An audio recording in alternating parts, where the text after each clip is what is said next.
Alright, I think we are just about ready to get started with this Hotline Miami run here by Jackal. So, looks like things are ready to go, so if you want to take it away. Thank you. Hello everyone, I'm Jackal and this is Hotline. This is the game I've been devoted like my entire speedrunning career to. And my last shred of so I called mental health, as did my commentator Urenstein. Hello Uren. Hello. I as well. My entire speed knowledge is in Hotline, and too many of my nerves were sunk into it as well. Yeah, same dude. Same. So we kind of behind of the scale, but we'll like try to explain all the things on the fly. So should I select the first level of the game? I think the we time can, to start. While you play, explain the gist of it. Yep. So we're going in 3, 2, 1, go. Okay, so Hotline is 2D top-down shooter when which is kind of specific because the enemies die to one hit, but so does the player. And as you will see throughout the levels, there are many of these enemies all around the levels, but they're kind of led by primitive AI algorithms. So you have to take advantage of like your intelligence and planning ahead your moves and adapting on the fly to like crap ton of RNG this game surely has. Yeah, the game is on one hand it's like a puzzle when you first play it, but also it has so much RNG that when you replay it, it's always, as Jackal said, you have to adapt. You have to think on your feet every time you play, and it's good fun as a speed game. No, I disagree. This is not a fun speed game. It's good fun until you turn on the timer, in my opinion. What you normally do, and what he is currently doing, is he's going into a house, he's killing everyone inside, and then he goes back to his car. And that is the gameplay loop of the casual experience and the gameplay loop of other categories, which we call all-level categories. But today, what you're seeing is any percent. And in any percent, the only goal you have is to go back into the car. So far, there's nothing we can really do. We have to follow the game's rules and kill everyone. That'll change on the next level. On this level, someone's making noise outside my house. On this level, we just unlocked a mask earlier. This is Tony. We'll be using Tony almost all the time because he punches everyone to death. That's really handy. Normally, you have to pick up a golf club, a baseball bat, a knife. Tony doesn't have to do that. He just punches people, and that's kind of fast. Now, on this next level, you will see you will find a technique to just lure someone into a convenient place and punch them into the car. The reason we do this is because normally the game doesn't let you go into the car is closed. But here, as you see, we just lure him next to the car. He didn't even punch him. That's actually nice. I forgot people actually do that. That's the nice way of doing it. And we just start an execution as we are clipping into the car's trigger zone, like the trigger of the level end. And that just lets us go straight to the post level scene with the score screen. And that was the first level where we can do that. And now, again, there's a couple normal levels. I say normal. Also, a headphone warning like right about now because you know we're like sound in like 3, 2, 1. Like fortunately enough, we're gonna hear this obnoxious thing like only once in the run. Is as Urenstein said, we can skip some of the levels by specific way by executing people either over or under the car. This is called respectively out of bounds and inbound skip. The second skip I did was obviously the inbounds one, and the inbounds skips are very specific because, for example, if I were to skip this level via the inbounds, it would not work. Like it would instead send me to the beginning screen again. Yeah, so it seems like the devs actually knew that you could do this, and they stopped you from doing it in almost every level, but not the first one that we saw and the next one, the next skip we did. They just, for some reason, maybe something in development, they had plans. The mechanism to stop us from skipping them just doesn't exist. Yeah, so throughout the game we're only gonna use 3 masks. Richard for skips, because we don't really need any other mask. Or for example Graham, who has 15% faster movement speed. This level is all about shooting, so we don't need little punches. So this level has a funny mechanic that if you hack this wall, the people who fuse it will not shoot you. And this is kinda convenient, as long as you're like aware of it. That's what he meant with the AI is really weird, and you have to take advantage of it. Yeah, like if you hack this wall, then these people who fuse it will not aim at you. They can't see you. It's shocking to everyone who runs the game, and then after a month we tell them, they're like, what the hell? Yeah, so upcoming we have like one of the... Okay, so Neighbors is like one of the best levels in the game in my opinion, but in any percent we skip it and it becomes, in my opinion at least, the worst skip. So if you can like urine explain on whatever I'm doing, because I have to pay attention to a lot of stuff. In Decadence, the last skip you saw, we just sort of grabbed a gun from outside through a wall and we lured someone outside to do the skip. But here we don't have the gun available next to the wall. So what we do, we go into the level. Now how do we get out again? Because there's an invisible wall at the door. What we do is we move this AI to the invisible wall and then do an execution on them, which lets us clip out. And then we lure this other guy out to do the skip as we did before. So we punch him into the car, do the execution as we're clipping on the car, and that lets us go into the next screen. So in this case, actually, maybe that's a hint why this skip even works. The car doesn't take you to the score screen at the end of the level. It takes you to this little boss fight. It's not much of a fight when you're used to it, but... Oh, there's a warp now coming up, huh? The biker's movement has no RNG, by the way. It's like something you can entirely control, because his pattern, his behavior is like entirely dependent on your movement. If you take a look at casual plays or not so much of a highest your speedruns, you'll see people just like erratically running away from him, and they have no control over his movement, and that's not convenient. Okay, so in this level is the first level I'm gonna skip via the out of bounds method. So I want to execute him above the car, like that. So there's an invisible wall, and so if I initiate the execution, I become a player or like object that has different properties. So I can go momentarily out of bounds to execute this man, and if I finish the execution I get clipped into the car and skip the level that way, because I'm becoming a player object again. Yeah, so I said before that there's a mechanism on most levels, even on this level, has a mechanism to check if you're allowed to skip the level, if you're allowed to be in the car. So what they did is, when you are inside of an execution, then they despawn the player object and they spawn a different object in. So the game just checks, does the player object exist? So as Jekyll said, when he does the execution outside of the level, he finishes the execution and gets spawned back in bounds. So the player object is not allowed to be in bounds.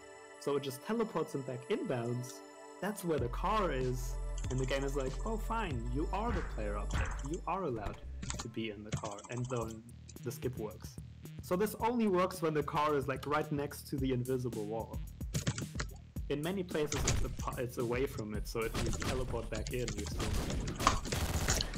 Yeah, like take this level for example, that car is not pushed to like up against invisible wall, so we can't do that because we can like momentarily clip through the out of bounds area to get spawned in the car again. Which is saddening to many people because Hot and Heavy is among the 2 hardest levels in the game. I mean, everyone has their own opinion, but generally people dislike this level the most. Yeah, as they learn it anyway.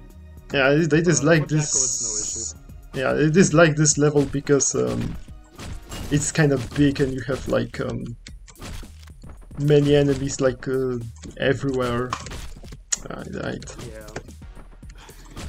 A lot of glass, which makes it all weird. This level has A lot of gunmen. like a stupendously high sailing, so if you're not very good at the game, then you'll find it troublesome and you'll hate it. But if you're stupendously good at the game, then that's incredibly consistent given how big it is. Yeah, it gets really fun when you get good at it. 59 with Tony. That's good.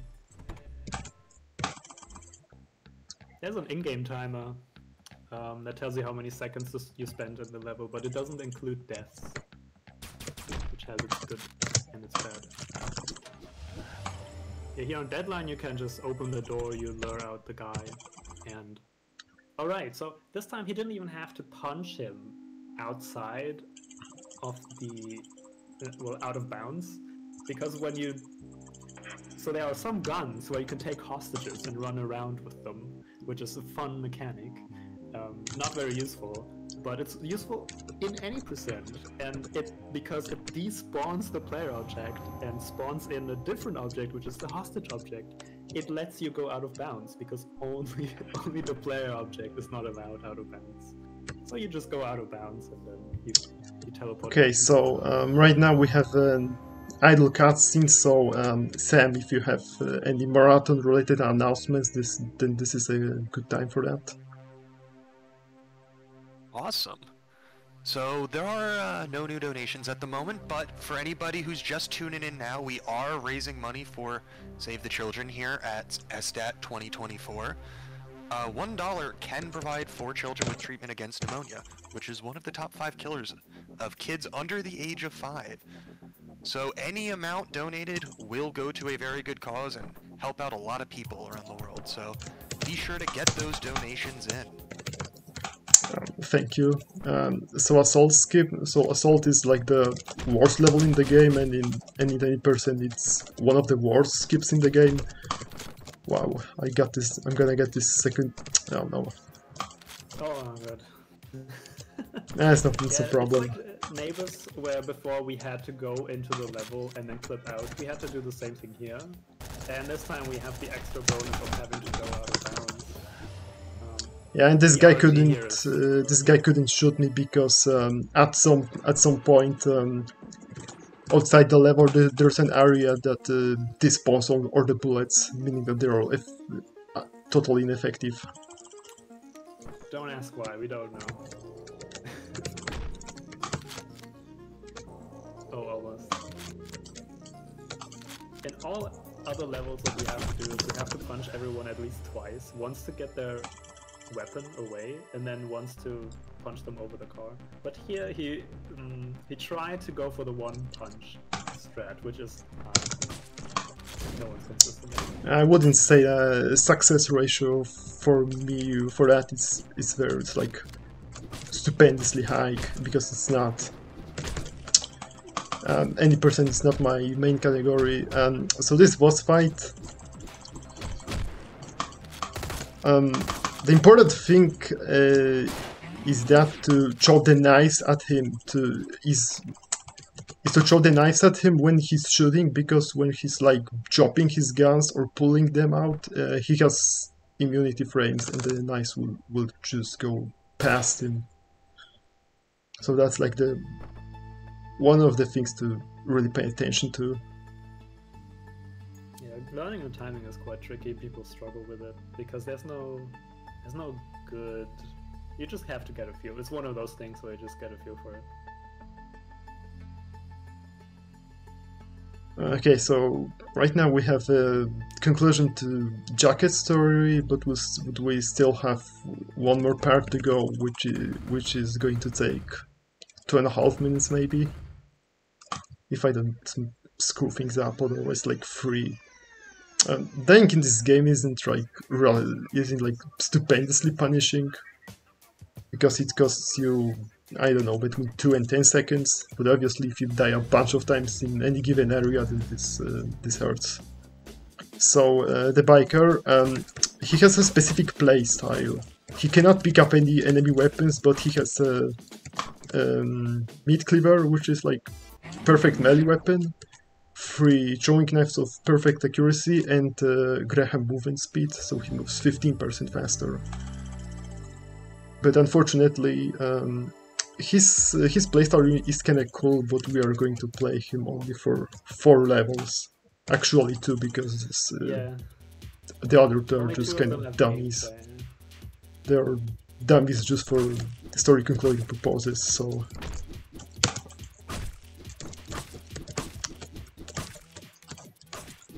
Even beyond the playstyle, he's just cool, you know?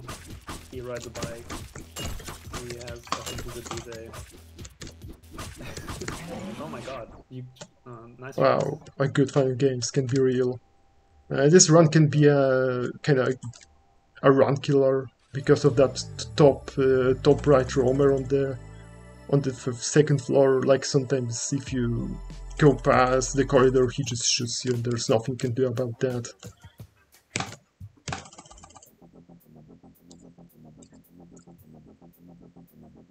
Finally on prank call, this is not exactly a skip, it's more of a, we were gonna clip through a wall here, saving us a bit of walking. So going in, we have to walk all the way around here.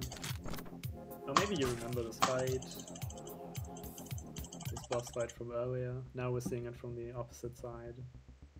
And we're just gonna lure Jacket next to the wall here and execute him inside of it.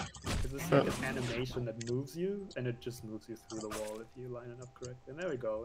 Yes, the important thing to line him up is to make yourself turn exactly at 19 degree angle. Like the milder arc you take, the less chance is that you will connect with the skip.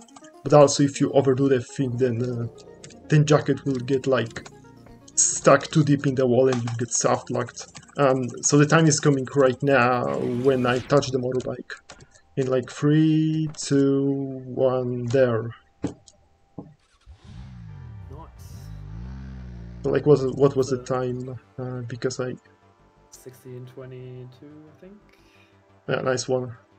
That's yeah, for a marathon, it's really a good. It's a really a good time.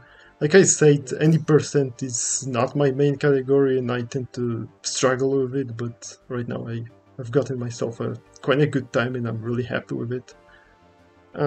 So okay, thanks for being here with us. I hope you enjoyed it some way, and if you are interested in speedrunning this game, then please don't. Seriously, that's not a particularly enjoyable experience. Yoren can confirm. I mean, if you obsess over it, it's rough, but it's easy to learn. Most people drop it quite quickly because they get the gist of it, and we don't ask for video unless you have a really good time. So if you just want to give it a go and time it on your phone, it's fine. Yeah, you won't regret it too much. Yeah, I really recommend this game if you're like wanna play this for all achievements or platinum purposes. That's kind of satisfying when you finally get it, but for speedruns, that's a no. Better watch me doing this on speedrun marathons. Okay, so again, thank you for being here with me, and I guess that's it from me. So thank you again. Goodbye.